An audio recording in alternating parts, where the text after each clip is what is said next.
Most conversations around sound system design are very tactical and results oriented. Where do you put the measurement microphone? What software do you like to use? What's your favorite cardioid subarray? Although these are great questions to ask and a great ideology to think through to get specific results in the field, today I want to zoom out a little bit.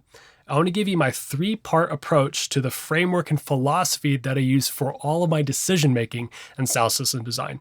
It's one thing to have specific tactics that are go-tos that you rely upon, but why are you making those decisions? How are you arriving there? So yes, we're going to be up in the clouds a little bit today, but if you are a very tactical person like you need to be in the field, I think you really would love my Audio Math Survival spreadsheet.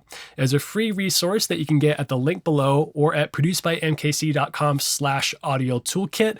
It has over 250 rows of calculations to help you get real results while you're preparing a sound system design or you're in the field needing to get some quick calculations done. Again, you can get that at producedbymkc.com/audio toolkit. All right, so let's jump into my three-part framework that I actually stole from a Franciscan priest and have somehow made it fit within sound system design. And let's go. All right, so what in the world does a Franciscan priest have to offer sound system design? So I've got a one-line quote from him that we're going to pick apart and have specific words that I'm going to apply to these three parts. We're not going to hang out here long in spiritual world, so bear with me if that's not something you're into, but I think it is a helpful tool and launching pad for where we're going. So this is from Richard Rohr: Scripture as validated by experience and experience as validated by tradition are good scales for one's spiritual worldview. He goes on to say that the front wheel of this tricycle approach, these three things, scripture, experience, and tradition, the front wheel is experience, because that's how, it's inevitable. I cannot be a truly objective observer in the world. Everything is filtered through my experience. I am a 31-year-old white straight male living in Arkansas that was born and raised in a good family. I cannot take that away from my own experience of how I approach what's going on in the world. So experience is the front wheel, but they are related to scripture and tradition. So let's translate those three words into what they're going to mean for me in sound system design. So I'm going to translate scripture to scientific observation. We talk about the law, like what we find, what's going on. I know that to some people this feels diametrically opposed, but for me that's scientific observation. And experience is going to filter down to my ears and what is happening as I'm actually on shows and experiencing things with clients, hearing their experience and how that fits together. And third is tradition, and that's the audio community. What has live audio, thought and done with these specific experiences and evolutions over time from all analog to digital? And those are all community things that are built on tradition. This is how things are done around here. The SM58 has been around for 40 years, 50 years now, right? It's a standard, it's a tradition at this point. So let's walk through each of those three: scientific observation, experience in my ears, and the audio community, the shoulders of the giants we're all standing on, and see how those fit together into my specific approach for sound system design. All right, first up, scientific observation as a filter for how I approach audio. So first, measurement and production tools give us common objectivity. I just said earlier that none of us can be truly objective, but math is the universal language. It's really hard to argue with numbers. We have to, the data is still up for interpretation, and I'm not just talking about the smoothing you find in smart or open sound meter. We have to interpret it, but the numbers don't lie. So the fact that I like a plus or minus 3 dB variance as like the outer bounds and the top end, is something that I really like from a number standpoint, but someone else really wants the max SPL out of the rig. We're both wanting science to be a measurement tool for us to get a specific result, but they're just measured in different ways for different causes. So I've really learned a ton from this book, Bob McCarthy's Sound System Design and Optimization. I can't overstate how much it's informed how much I approach audio. So this is literally called the Green Bible, and people just say like, well, I follow Bob's approach to system design. Like he is approaching a tradition in his own right at this instance, but he uses science, mainly geometry, physics of sound and trigonometry to triangulate how a speaker is going to interact in a space. So scientific measurement through the lens of Bob McCarthy's approach is huge to how I specifically approach making a system. So I think prediction is a big part of what he does. He's able to go in advance and use software to predict what's going to happen and then measure it later in the field and see how that's going to happen. So prediction helps us make decisions when experience is impossible. If you can't be there in person, being able to use math in advance to help figure out what's going on is really helpful. I'm currently learning a new approach and almost an opposite approach to audio. In this book, I'm not that far into it. It's a whole lot more in-depth math than I'm used to, so I'm just having to learning more math in its own right.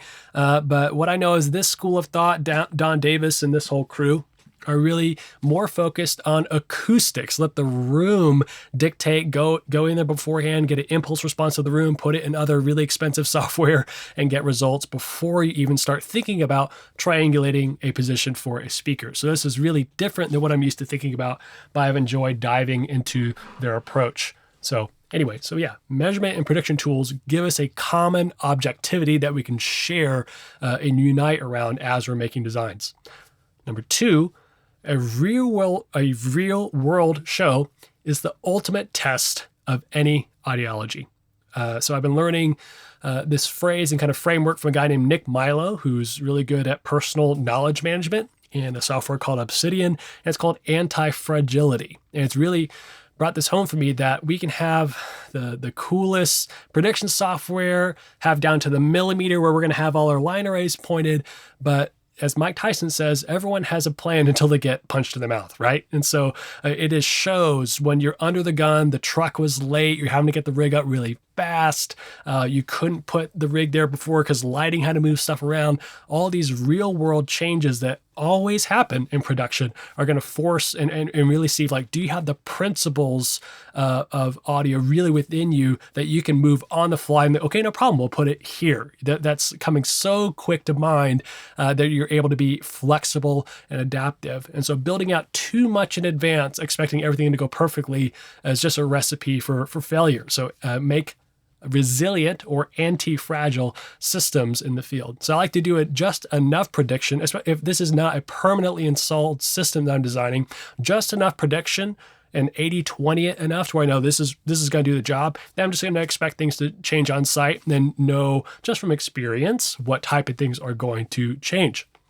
This is also why a lot of studio rats who want to move into live sound because they couldn't get enough studio work or something like that, that was my story, really fail early, because in the studio, especially if you're mixing, you got all the time in the world. You can spend 15 minutes on the hi-hat and it doesn't matter. But moving quickly is really prized in production because we're always under the gun. And so having an intuition, moving quickly, having checklists all inform how you're going to pan out in production, instead of having all these expectations that aren't really refined by real world experience. So here are some always true principles that help me make sound system design decisions. When I'm having to move quickly, I get punched in the mouth. These are 3 that I really rely upon a lot. So I always aim my speakers through the middle of their zone. I subdivide and conquer. I really don't weigh heavily on stereo overlap. So if I got a left and a right, I divide the audience zones in half, and I aim this speaker through the middle of that one, and this speaker through the middle of that one, and they subdivide. I'm always cognizant of the range ratio. How far is it from my main speaker to the front row, and main speaker to the back row? And if it's over 4-to-1, then I'm probably going to need delays or relays or something like that. And so those are just a quick calculations I get away with and know, is this main speaker going to succeed in covering the audience that I need? And thirdly is just knowing the importance of plus or minus 6 dB in any equation. That's always a doubling or a halving when it comes to the inverse square law, knowing the 6 dB edges of a speaker's coverage, and I can match those and create uniform coverage. So just knowing, being very fluent with decibels period, and then just how 6 dB I see showing up over and over again in sound system design. So to recap, measurement and prediction tools give us a common objectivity. Number two, a real world show is the ultimate test of any ideology that you have learned that's in your head. You have to need to make it out through your hands into the real world. So that wraps up scientific observation as one of my pillars. Let's now move on to experience, my ears, my taste, my workflow. So I get asked about the target curve that I like to use in my software in an open sound meter. So this is more like, if you're unfamiliar with what a target curve is, it's basically if I put a measurement microphone on, run some peak noise, what would be the response of that rig? And as you can see here, I like it flat from 20 hertz on down to about 1K, and then it ramps up slowly down to 100 hertz, about 9 or 10 dB, then slopes off again flat through the sub-range. So I feel like if I were able to hand off a system that met this target curve, it would perform well in either a corporate voice-centric or dialogue-centric application or in a band setting, maybe plus or minus a few dB on that tilt. You think, well, Michael, you just said we're going to talk about experience. This belongs in the scientific observation. This is a measurement. Well, a target curve is just a manifestation of my own experience in a curve. It just happens to be the same one that it comes with open sound meter, but I agree with that my experience, how I like things to sound, is now there in that measurement, and you can see it. And so that's taking my own experience and putting it into something that I want to shoot for, because I have found before on other shows that it sounds good. So again, experience is the front wheel. I experienced this. It happened to line up with this measurement, and now I can do it again. So this also goes into my musical taste. I am a bass player. This is my one and only J bass. I've had it since I was 14, so that's 17 years now, which is pretty cool. So I love a really nice, tight, strong, low end. And so I'm going to pay attention to the bass player more. I'm going to see what he's doing when I'm putting together mixes. In this studio, when I'm not on shows, I do mastering. So that's really like zoomed in detail work on music. So I'm a very meticulous person when it comes to that. I have a music degree, and so I'm thinking musically when I mix. That translates into engineering and work and cutting or boosting frequencies, pushing things. But I think about arrangement while I'm mixing much more than I do about specific frequencies. I do a lot of corporate shows, so I have to be really on top of my cues and make sure I'm dealing with a lot of open microphones and a lot of transitions. So that has informed how I approach other shows of being very cue and what's coming up next oriented. Even how me and my wife run our own personal finances have trickled into the gear I've decided to invest in. And, I've never mixed on a Digico, but some of the prices on their upper tier consoles, I'm like, man, who would pay for that? And so, again, some of you may think it's worth it, and that's totally fine, but like, I'm going to drive a Honda Civic the rest of my life. Like, that is fine to get me from A to B. So I'm happy to use equipment similarly like that. So the only way that our clients in audio measure what we're doing is also through their own experience. Unless some of them pull up like a SPL meter app on their phone and try to prove their point, what they were experiencing was it was too loud in the front row. So that is the only filter that they can use and then articulate to you is their own experience. And that's the hard thing about audio, is everyone has a different experience depending on where they're standing, where their own specific experiences. And so when they hire me to run sound, what they're saying in advance is, we like how you think things should sound. And so I'm always open to feedback during a show if they want, kick drum louder or they can't hear in the back or whatever. But they like me because of the way I interact with them, the way I make them feel, how they experience being around me. And when they listen to my mixes, yeah, I like that. I like how you think things should sound. So that's how experience goes. Because Andrew Sheps, who's a world-renowned mix engineer in the studio world, he's mixed Adele. He's just killer. He has a fantastic presentation he did at Oxford University called What Comes Out of the Speakers. Just type into YouTube, Andrew Sheps, What Comes Out of the Speakers. It's a fantastic talk about how when you're really nervous about putting on a mix, you're not able to stand there in front of everybody and defend it. You're not able to say like, hey, well, the bass player is actually really bad, or my kick drum mic broke, so I have to put a 57 in there. All they're going to judge is like what's coming out of the speakers. You cannot defend yourself most of the time if something's going out weird. So you just have to deal with it. So that's their own experience filtering what's going on. Says people, if it sounds good, it is good, at least in the live environment. To the average person who just has a beer in the back and they just want to enjoy their show, then it is good. So I use the 80-20 rule to get there, to focus on the big wins to make sure they have a good experience. And I just mentioned, all that matters is what comes out of the speakers, but if there's some other audio folks at their show who think they know what they're doing, and they look at your line array and say, hey, that's a little bit funny. Some of the top speakers look like they're going over the audience. Aren't you wasting some? Or if they look at a cardioid subarray and like, why in the world are you facing a sub backwards? Isn't that weird? And so that's happened to me. Both of those things have happened to me on shows. And it's not that they're lesser than like, oh, they don't know and I'm so enlightened, but people are going to judge what you're doing by also how it looks. And so some rigs look funny. I mean, have you seen the EAW Anya stuff? It's just this straight down array. People are used to seeing line arrays, so they say, what is that speaker? Even though that rig sounds great, how it looks is something that a lot of engineers and audiences alike have to overcome. So first is the experience is the front wheel for you, for me, for everyone. Number two, science gut checks my experience when I'm unsure or when I feel something is wrong. So going back to Open Sound Meter, my target curve has been informed by my experience, and I know I can trust that curve to at least get me in the ballpark of where I want to go.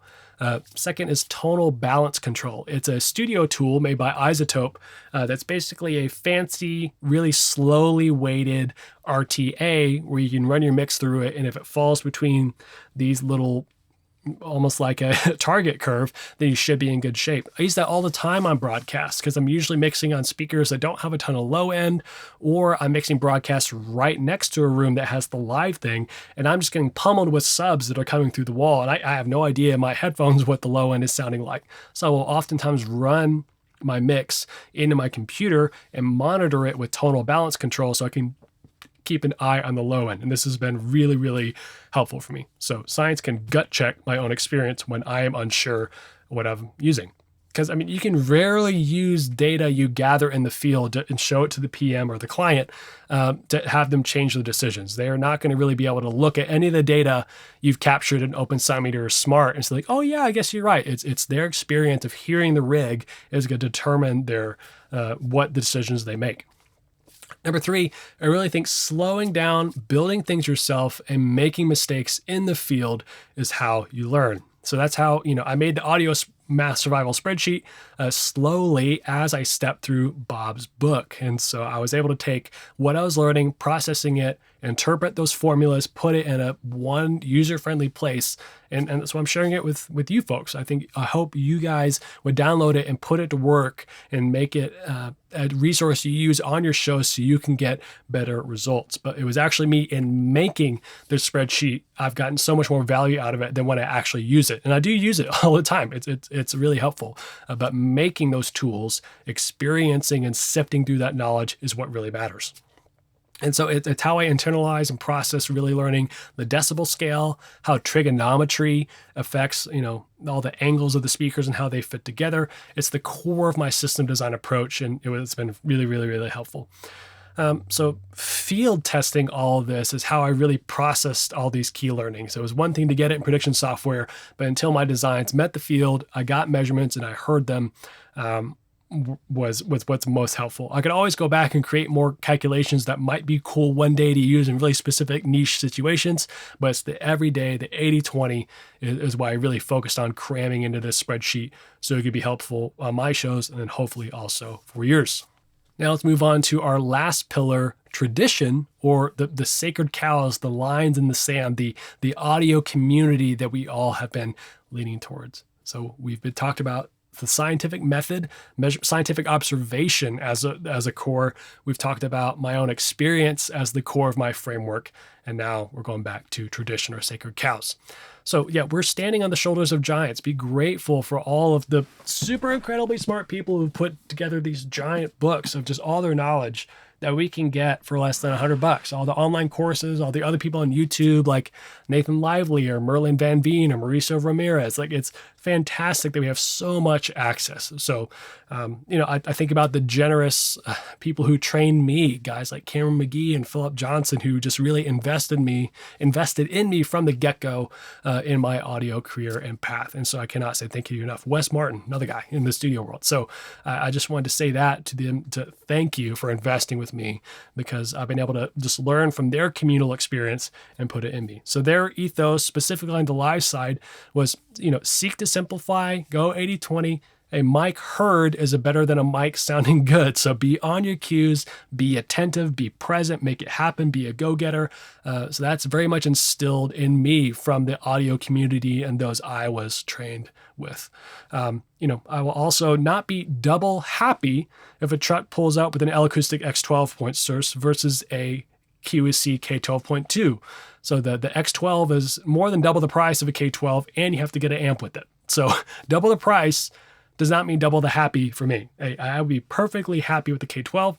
I promise I'm not trying to hate on L-Acoustics. They make phenomenal products, but the scale we climb up of investing more money does not make me more happy to use that equipment. I feel like QSC makes incredible stuff, especially at their given price point. So I've never flown one of their line arrays. I've all used as their point source, but I think it'd be cool. I guess that approach of using the Honda Civic level of gear and doing a really good job with it has been instilled in me from those who have taught me, and it's an approach I still use today. Unfortunately, though, tradition often stops us from doing our best work. So we start trusting them, but then we need to develop our own opinions and branch off when what we were brought up with isn't working anymore. So we're usually afraid of looking stupid. We want to fit in. We want to use normal conventions so we can relate to other people. But I want to encourage you, especially if you're a little bit farther along in your audio path, to stop just repeating what you hear and start developing your own intuitions and your own opinions. You need to go through your own hero's journey. We have a Yoda, we have an Obi-Wan, then Luke has to go on his own thing way, chart his own path, and then make his own decisions and then come back. But unfortunately, should gets in the way. So we should prefer the Digico over the Behringer, or we should want to run our rigs in stereo, or we should just use our ears instead of using math to make our sound system sound good. Or I've heard that's the cooler way to do it, is just to use your ears. So, but in recent years, I've tried to take a good hard look at the sacred cows that I need to slaughter in my life that may not be helpful from the tradition I've been handed. So one of them specifically for me, just getting vulnerable with you guys, is that I used to think I'm not that big of a deal because I've never been on tour. I don't want to tour. I want to be able to be at home with my family. I'm not saying that you guys who do tour that have families are doing a disservice to them. You're in charge of your own life and your own availability. But right now in this season, it's just not a place where I can tour. And I used to think, well, I'm not a big deal. I've never been on tour. I've had the chance to do some other pretty big shows, which has been great. But I need to slaughter that cow in my own life with that mentality. I also thought corporate shows to me used to be less than music shows. I came from a studio world. I'm a musician. So the band shows were where I was at for me. And if I was getting corporate stuff, I was like, yeah, but let's get to the music stuff. But I've come to really enjoy and love the very specific challenges that come with corporate shows, especially if you have large mic counts. It's really high pressure because it's usually with either really large business or with the government or something like that.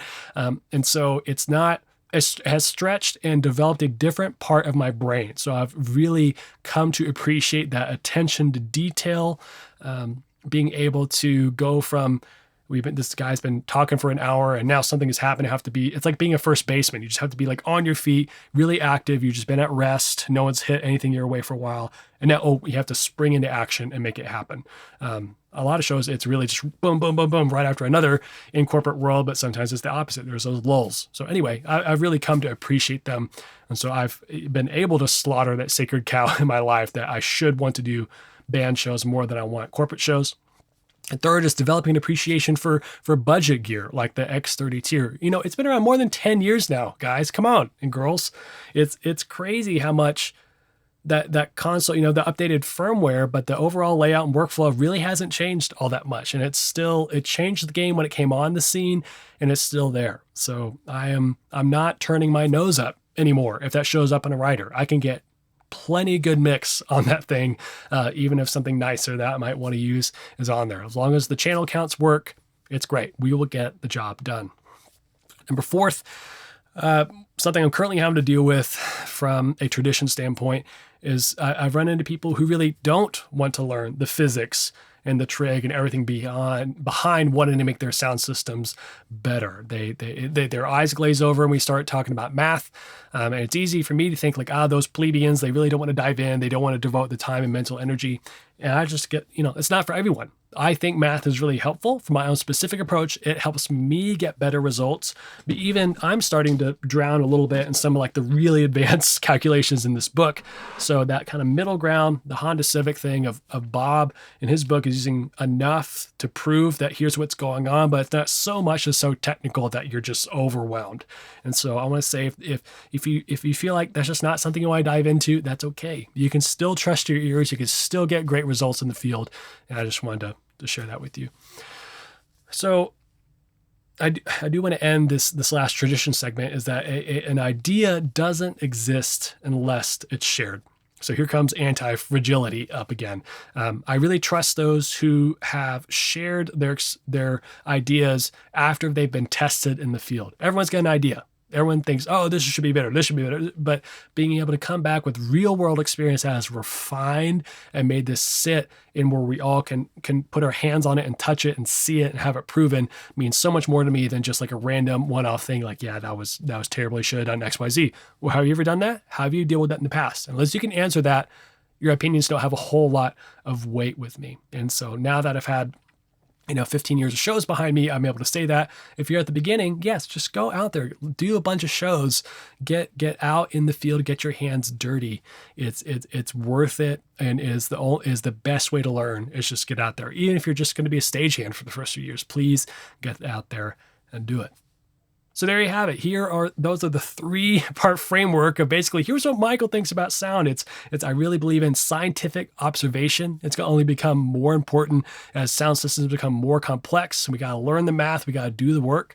Number 2, experience. It is still the front wheel of the tricycle, if you will. I'm never going to be able to remove how I hear, how I think. My own experiences will inform how I approach sound, my own personality. That's all going to play into that craft and how I make it work. And number 3, tradition. It gives us a well to draw from, a community to bounce ideas off of, but don't drown there. Go through the hero's journey and bring something back that you can bring to your own sound system design and audio career overall. Leave me a comment below about which of these 3 resonates with you most. Have you relied too heavily on tradition and need to start to do some thinking on your own? Have you just used your experience? You're pretty run and gunny, like, I don't really care what everyone thinks. I'm just going to make it happen. Or do you really love the scientific method for discovering what's going to work well, really like prediction, really like opening up the hood and seeing really what's going on? I would love to hear from you. Don't forget to get my Audio Math Survival spreadsheet at the link below or produced by mkc.com/audio toolkit, and I will catch you next time. Thanks.